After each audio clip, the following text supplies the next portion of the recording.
ಪ್ರತಿ ವರ್ಷ ಸಂಕ್ರಾಂತಿ ಹಬ್ಬದ ದಿನ ಸೂರ್ಯನು ಧನು ರಾಶಿಯನ್ನು ತೊರೆದು ಮಕರ ರಾಶಿಗೆ ಪ್ರವೇಶಿಸುತ್ತಾನೆ.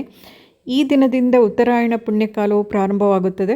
ರೈತರು ಈ ದಿನವನ್ನು ಸುಗ್ಗಿ ಹಬ್ಬವಾಗಿ ಅಂದರೆ ತಾವು ಬೆಳೆದ ಬೆಳೆಯನ್ನು ಪೂಜೆ ಮಾಡಿ ಹಬ್ಬ ಆಚರಿಸುತ್ತಾರೆ. ನನಗೆ ಸಂಕ್ರಾಂತಿ ಹಬ್ಬವನ್ನು ಹೀಗೆ ಆಚರಿಸ್ಬೇಕು ಅನ್ನೋಂಥ ವಿಧಾನ ಯಾವುದೂ ತಿಳಿದಿಲ್ಲ. ಯಾಕೆಂದರೆ ನಾನು ಹುಟ್ಟಿದ ಮನೆಯಲ್ಲಾಗಲಿ ಬಂದ ಮನೆಯಲ್ಲಾಗಲಿ ಸಂಕ್ರಾಂತಿ ಹಬ್ಬವನ್ನು ಹಬ್ಬ ಅಂತ ಆಚರಿಸುವಂಥದ್ದು ಪದ್ಧತಿ ಇಲ್ಲ. ನಮ್ಮೂರಿನಲ್ಲಿ ಈ ದಿನ ಯಾರಾದರೊಬ್ಬರು ಅಥವಾ ಕೆಲವರು ಧರ್ಮಸ್ಥಳಕ್ಕೆ ಕಾಣಿಕೆ ತೆಗೆದುಕೊಂಡು ಹೋಗ್ತಿದ್ರು. ಉಳಿದವರು ಅವ್ರ ಜೊತೆ ತಮ್ಮ ತಮ್ಮ ಕಾಣಿಕೆಯನ್ನು ಕೊಟ್ಟು ಕಳಿಸ್ತಾ ಇದ್ರು ಅಷ್ಟೇ. ಇಷ್ಟೇ ಆಗಿತ್ತು ನಮ್ಮ ಸಂಕ್ರಾಂತಿ ಹಬ್ಬ.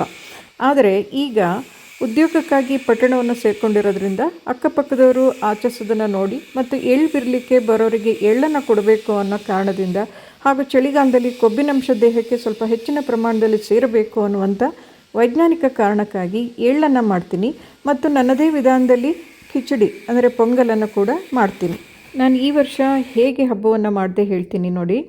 ಬೆಳಿಗ್ಗೆ ಬೇಗ ಎದ್ದು ಹೊಸಲು ಪೂಜೆ ಮಾಡಿ, ಅಡುಗೆ ಮನೆ ಸ್ವಚ್ಛ ಮಾಡಿ, ದೇವ್ರ ಮನೆ ಶುಚಿಗೊಳಿಸಿ, ಸ್ನಾನ ಮಾಡಿ ಅಡುಗೆ ಮನೆಗೆ ಹೋಗ್ತೀನಿ. ಮೊದಲು ಒಂದು 4 ಲೋಟದಷ್ಟು ಅವರೆಕಾಳನ್ನು ಕುಕ್ಕರ್ನಲ್ಲಿ ಬೇಯಕ್ಕೆ ಇಡ್ತೀನಿ.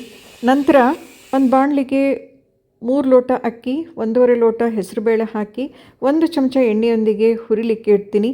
ಅಕ್ಕಿ ಸ್ವಲ್ಪ ಬಿಳಿ ಬಣ್ಣಕ್ಕೆ ತಿರುಗಿದ ತಕ್ಷಣ ಅದನ್ನು ಇಳಿಸಿಡ್ತೀನಿ. ಆಮೇಲೆ ಕುಕ್ಕರ್ನಲ್ಲಿ 2-3 ಚಮಚ ಎಣ್ಣೆ ಹಾಕಿ ಅದಕ್ಕೆ 5 ಏಲಕ್ಕಿ, 5 ಲವಂಗ, 8ರಿಂದ 10 ಕಾಳುಮೆಣಸು ಹಾಕಿ 1 ನಿಮಿಷ ಬಿಟ್ಟು 4-5 ಹಸಿಮೆಣಸನ್ನು ಕೊಚ್ಚಾಕ್ತೀನಿ.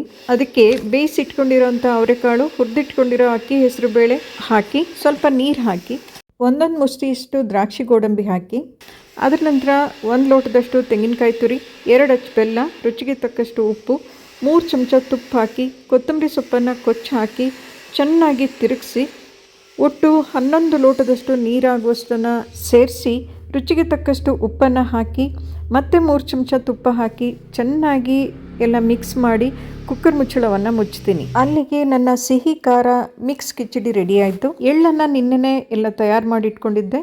ನಾನು ಎಳ್ಳನ್ನು ಹೇಗೆ ತಯಾರಿಸಿದ್ದೆ ಅಂದರೆ ಅರ್ಧ kg ಶೇಂಗಾ ಬೀಜ, ಅರ್ಧ kg ಹುರ್ಗಡ್ಲೆ, 1/4 kg ಎಳ್ಳು, 1 ಕೊಬ್ಬರಿ ಮತ್ತು ಅರ್ಧ kgಯಷ್ಟು ಬೆಲ್ಲ, ಇದಿಷ್ಟನ್ನು ಸೇರಿಸಿ ನಾನು ಎಳ್ಳನ್ನು ಮಾಡೋದು.